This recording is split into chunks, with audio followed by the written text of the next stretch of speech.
தம்பி விஜய் அவர்கள் முதல்ல நீங்கள் உங்களை ஸ்டாண்டர்ட் பண்ணுங்க, அப்புறம் கட்சியை நடத்தலாம், அப்போ ஆட்சியை பிடிக்கலாம்.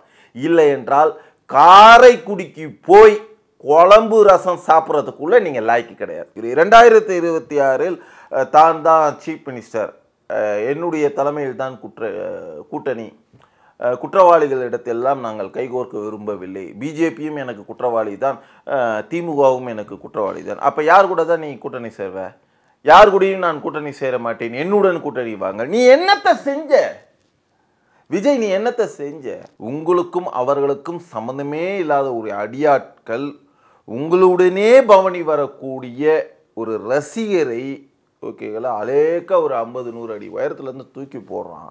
அவனுக்கு ஏதாவது ஒன்று கைகாறு முறிவோ இல்லை உயிரிழப்போ ஏற்பட்டால் விஜய் தானே குற்றவாளி. அந்த புஸ்லி ஆனந்துங்கிறது யார் முதல்ல ஒரு 40க்கு 40 கிலோமீட்டருக்குள்ள இருக்கிற ஒரு ஊரில் அவர் ஒரு முன்னாள் சட்டமன்ற உறுப்பினர், அவ்வளோதான். அந்த ஆளை நம்பி நீங்கள் அரசியல் கட்சி ஆரம்பித்ததே முதல் தவறு. அந்த ஆளை முன்னிலைப்படுத்தி நீங்கள் பவனி வர்றது இரண்டாவது தப்பு. அந்த ஆளால் அந்த ஒரு மனுஷனுக்காக சுற்றி உள்ள எல்லாரையுமே பகைச்சிக்கிட்டு இருக்கிறது மூணாவது தப்பு. நாலாவது தப்பு, உங்கள் அப்பா சந்திரசேகரே புஸ்லி ஆனந்தின் மேல் ஒரு கட்டத்தில் உங்கள் பொதுவெளியிலேயே குற்றத்தை அவர் மீது ஒரு மிகப்பெரிய ஒரு குற்றத்தையே சுமத்துறாரு. அந்த ஆள் நல்லவனே கிடையாது அப்படின்னு. அதெல்லாம் தாண்டி அந்த ஆள் கூட நீங்கள் இன்னும் ட்ராவல் பண்ணிக்கிட்டே இருக்கிறீங்க. இது நல்லதுக்கா கெட்டதுக்கான்னு தெரியல. ஆனால் நல்ல மனிதர்களை புஸ்லி ஆனந்தால் நீங்கள் இழந்து விடுவீர்கள். நல்ல தாய் தகப்பனை புஸ்லி ஆனந்தால் இழந்து விடுவீர்கள். தமிழக வெற்றி கழகம் தம்பி விஜய் அவர்கள் நடத்திய 2வது மாநில மாநாடு அப்படிங்கிற ஒரு விஷயத்தில் மிகப்பெரிய ஒரு கவனம் செலுத்தியிருக்காரு. முதல்ல அதுக்கு நான் பாராட்டுக்களையும் வாழ்த்துக்களையும் தெரிவிச்சுக்கிறேன். வாழ்த்துக்கள் தம்பி விஜய். ஆனால் அதே சமயத்தில் உங்களுடைய நிர்வாகம் சரியான கட்டமைப்பில் தான் போதா அப்படிங்கிறது ஒரு சந்தேகமே எழும்புது. காரணம் என்னென்னா, விஜய் எக்கெடுக்கட்டு போனால் நமக்கு என்ன அப்படின்னு நம்ம கடந்து போக முடியலை. காரணம் என்னென்னா, இன்றைக்கி உள்ள அரசியல் சூழ்நிலையில் எவனுமே சரியில்லை. சரி, இந்த தம்பியாவது ஏதாவது நல்லது செய்வானா அப்படின்னு பார்த்தால் கேள்விக்குறிகள் பல எழும்புது. சரியா? ஓகே. முதல் கோணல் முற்றும் கோணல் அப்படிங்கிற மாதிரி முதல் நாள் நீங்கள் மாநாடு நடத்தக்கூடிய அந்த நாளிலிருந்து முதல் நாள் நீங்கள் உங்கள் கிட்டத்தட்ட ஒரு 5 வருஷம் 10 வருஷம் கான்ட்ராக்ட் போட்டு 100 அடி உயரத்திற்கு கொடிக்கம்பம் நட்டு கொண்டிருக்கிற அதே சமயத்தில் அது விழுந்து ஒரு இனோவா கார் சுக்குநூறாக நொறுங்கியது உலகம் அறிந்த விஷயம். ஓகேங்களா? அந்த இடத்துல விஜய் உடனடியாக தன்னுடைய ரசிகருக்கு அனுதாபத்தை தெரிவிக்கவில்லை அப்படிங்கிறதே எல்லாருடைய வருத்தம். சரிங்களா? சரி, அதெல்லாம் கடந்து போட்டோம். சரிங்களா? மீட்டிங் நடக்கிற அந்த சமயத்தில் ரேம்ப் வாக் அப்படிங்கிற ஒரு விஷயத்தில் அரசியல்வாதிகளுக்கே ஒரு முன்னுதாரணமாக ஒரு முன்னோடியாக ஒரு ரேம்ப் வாக், சினிமாக்காரன் மாதிரி, நீ சினிமாக்காரன் தானே ஓகேவா?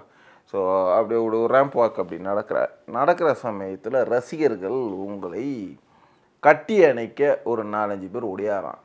அதில் நீங்கள் கேரளாவிலிருந்து அழைத்து வரப்பட்ட அடியாட்கள், பவுன்சர்கள் என்ற பெயரில் அடியாட்கள்.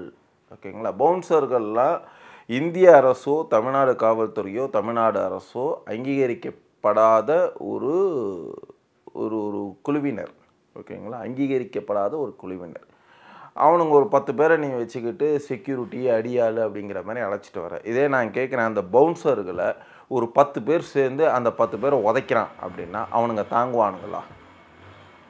முதல்ல விஜய் தெரிஞ்சுக்கணும். விஜய் மாதிரி அரசியல்வாதிகள் எல்லாம் இன்றைக்கி பவுன்சர்களை கூட வச்சுக்கிட்டு அவன் எல்லாம் ஒரு 1500 சம்பளத்துக்கு உங்களுக்கு அடியாள் வேலை பார்க்குறான். அவ்வளோதான். அன்றைக்கி ஒரு நாள் பொழுது, 2 நாள் பொழுது, அவ்வளோதான். அதுக்கப்புறம் ஒன்றை மறந்துடுவான். அடுத்த விஐபிக்கு செக்யூரிட்டி வேலை பார்க்க போயிடுவான். ஆனால் இந்த ரசிகர்கள் தன்னுடைய நாடி நரம்பு உயிர் மூச்சா ஒன்னையே நம்பி வந்திருக்கான்.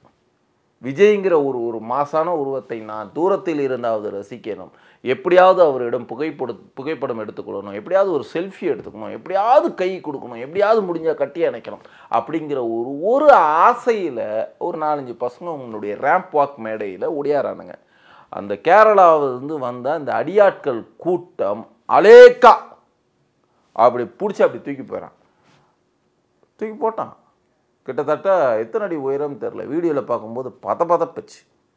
அவங்க பெற்றவங்க பார்த்துருந்தா அவங்களுடைய அந்த பசங்க எல்லாமே சின்ன பசங்க தான். என்னை பொறுத்த வரைக்கும் அவங்க பெற்றவங்க அண்ணன் தம்பிங்க யாருன்னா பார்த்துருந்தா உயிர் சரி தூக்கி போடுறான், மண்டை கிண்டை உடஞ்சி செத்து போயிருந்தா சரி. இந்த மாநாட்டில் கிட்டத்தட்ட ஒரு 4-5 பேர் செத்து போனதாகவும் எக்ஸ் வலைதளத்தில் திரு விஜய் அவர்களே அனுதாபம் தெரிவித்ததாகவும் ஒரு பதிவு வந்து கொண்டு இருக்கிறது. சரி, அந்த அந்த 4-5 பேர் இறந்தது கூட பார்த்திங்கன்னா ஒருத்தன் பேனர் வைக்கிறேன்னு சொல்லி கரண்ட் ஷாக் அடித்து சேர்த்துருக்கான். இன்னொருத்தையும் பார்த்திங்கன்னா சரக்கு அடித்து சேர்த்துருக்கேன். இன்னொருத்தன் பார்த்திங்கன்னா ஏதோ ட்ராவலிங்கில் சேர்த்துருக்கேன். இன்னொருத்தன் ஹார்ட் அட்டாக்கில் செத்து போயிருக்கேன். ஸோ இந்த மாதிரி ஒரு 4-5 பேர் எல்லாருமே நம்மளுடைய உறவுகளாய் நீங்கள் நினைத்திருந்தால் ஓகேங்களா, அதே செகண்டில் அதே மேடையில் உங்களுடைய அனுதாபத்தை தெரிவிச்சிருக்கலாம், இல்லை மறுநாள் தெரிவிச்சிருக்கலாம், இல்லை மறுநாள் தெரிவிச்சிருக்கலாம்.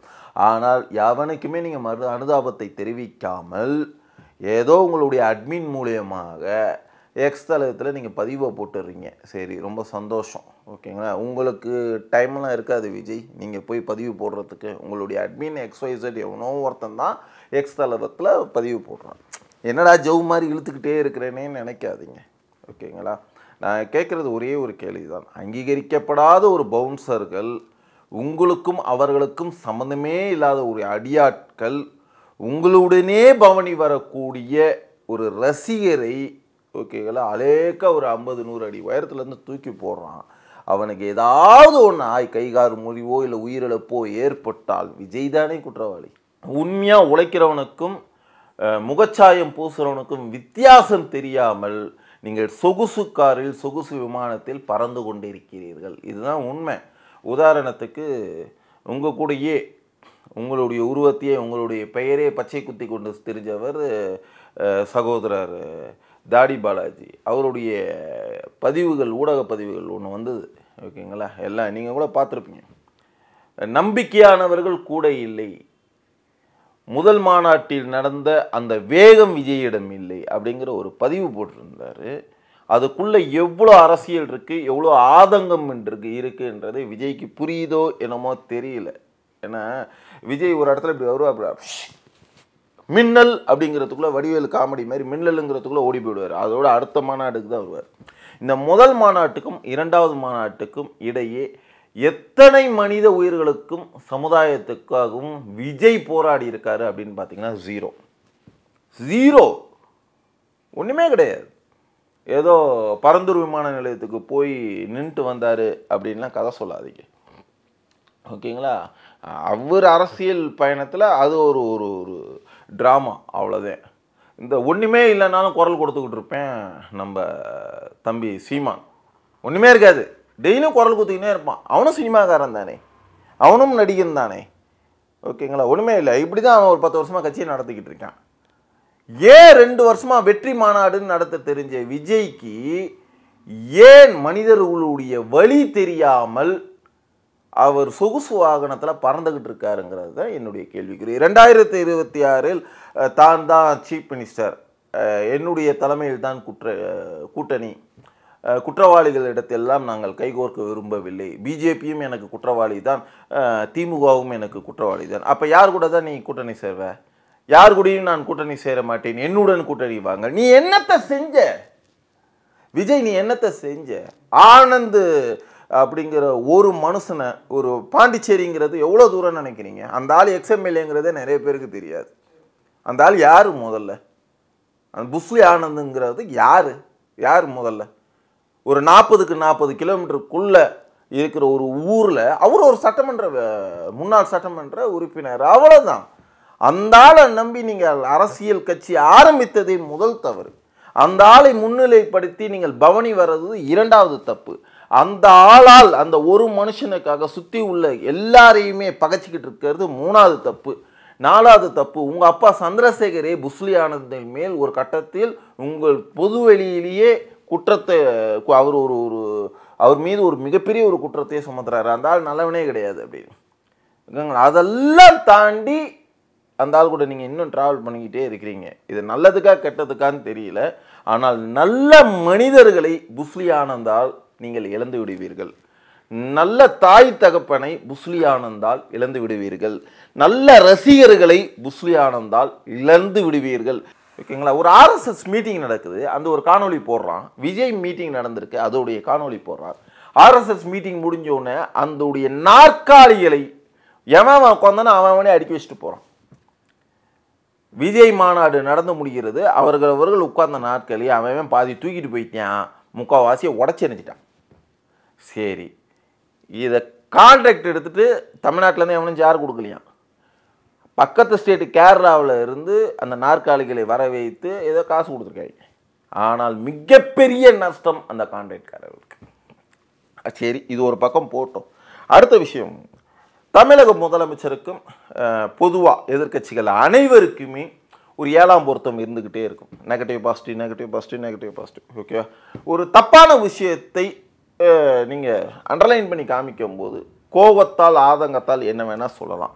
ஆனால் ஒரு மாஸ்டர் பிளான் பண்ணிக்கிட்டு நீங்கள் ஒரு மேடையில் உட்காந்துக்கிட்டு அங்கிள் அங்கிள் மு.க. ஸ்டாலின் அப்படின்னு நக்கல் அடிக்கிறது எவ்வளோ பெரிய தவறு. உன் வயசு என்ன, அவர் வயசு என்ன? உன் வயசு என்ன விஜய்? உங்கள் அப்பா வயதுக்கு ஈடானவர் தான் மு.க. ஸ்டாலின். முக்கால்வாசி சந்திரசேகர் வயதுக்கு ஈடானவர். உன் கூடவே உனக்கு இணையாக ட்ராவல் பண்ண வந்தேன் தம்பி உதயநிதி. நான் ஒன்றும் திமுகவுக்கு ஆதரவெல்லாம் பேசலை, திமுகவுக்கு கடும் எதிரினா. இருந்தாலும் நீ அந்த இடத்துல நக்கல் அடிக்கிற பற்றி, நீ ஒரு கட்சியுடைய தலைவன், நீ பெரிய மிகப்பெரிய கட்சியாக உருவாக்கிக்கிட்டு இருக்கிற ஒரு தலைவன். நீ நாளைக்கு ஆட்சியை பிடிக்க போகிறேன்னு சொல்கிற. காரைக்குடி ஆட்சியை கூட நீ பிடிக்க மாட்ட. நீ எங்கே தமிழ்நாட்டில் ஆட்சியை பிடிக்க போகிற சொல்லு? நீ நக்கல் அடிக்கிற மனிதர்களுடைய உணர்வுகளை தப்பு. நீ அந்த இடத்துல அங்கிள்னு கிண்டல் பண்ணதுக்கு பிறகு தமிழ்நாட்டின் தந்தை அப்படின்னு சொல்லியிருந்தீங்கன்னா அது ஏற்றுக்குதோ ஏற்றுக்கலையோ உணர்வுபூர்வமாக திமுக காரனாவது உன்னை வாழ்த்திருப்பான். அந்த இடத்துல அண்டர்லைன் நக்கல் அடிக்கிறதுக்கு நீ யார்? சரி, ஓகே, பாசிசம் பிஜேபி அப்படின்ற மாதிரி ஒரு கிண்டல் அடிக்கிற. சரி, நீ டிஎம்கேக்கும் போல பிஜேபிக்கும் போல, இப்போ எங்கே தான் போகிற? எங்கே தான் போகிற? உன்னுடைய தலைமையில் ஆட்சியை உனக்கு என்ன தெரியும் விஜய்? உனக்கு தெரிஞ்ச ஒரே ஆள் புஸ்லி ஆனந்த். அவனுக்கு எதுவுமே தெரியாது. 40க்கு 40 கிலோமீட்டரில் வாழ்ந்தவன், அவனுக்கு ஒன்றுமே தெரியாது. எல்லாம் தெரிஞ்ச மாதிரி ஒயிட் அண்ட் ஒயிட் போட்டுக்கிட்டு நாடகம் ஆடுறான். சரி, அதெல்லாம் தானட்டும், போட்டோம். இதுவரைக்கும் எந்த ஒரு அரசியல் நிகழ்விலுமே மேடையிலுமே நடந்துராத ஓப்பன் ஸ்டேட்மெண்ட் கொடுக்குறான் நம்ம ஆதவ் அர்ஜுனா.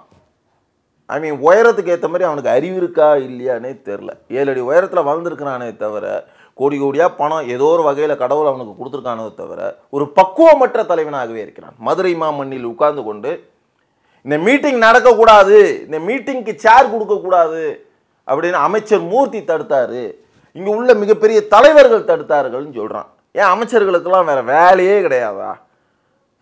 தடுக்கணும்னு நினச்சிருந்தா அந்த இடத்துல மீட்டிங் கோடு பர்மிஷனே கிடையாது. ஆதர் கிடையவே கிடையாது. ஆதர் விஜய்ங்கிறது யாரு சொல்லுங்க? யாரு? கிடையவே கிடையாது. உன்னை ஒரே செகண்ட் கசக்கி நசுக்கி தூக்கி போட்டுருக்கலாமே. நீ கோர்ட்ல இருந்து ஆர்டரே வாங்கிட்டு வந்தாலும் அது தூக்கி போடலாமே. ஒரு மினிஸ்டர்ல மீட்டிங்கை நடத்தக்கூடாதுன்னு முடிவு பண்ணியிருந்தா அந்த பகுதியுடைய கவுன்சிலர் நினைச்சிருந்தா செஞ்சிருக்கலாம். திமுக கவுன்சிலர் நினைச்சிருந்தா உங்க மீட்டிங்கே நடத்த விடாம தடுத்திருக்கலாம். என்ன நினைச்சுக்கிட்டு இருக்கீங்க?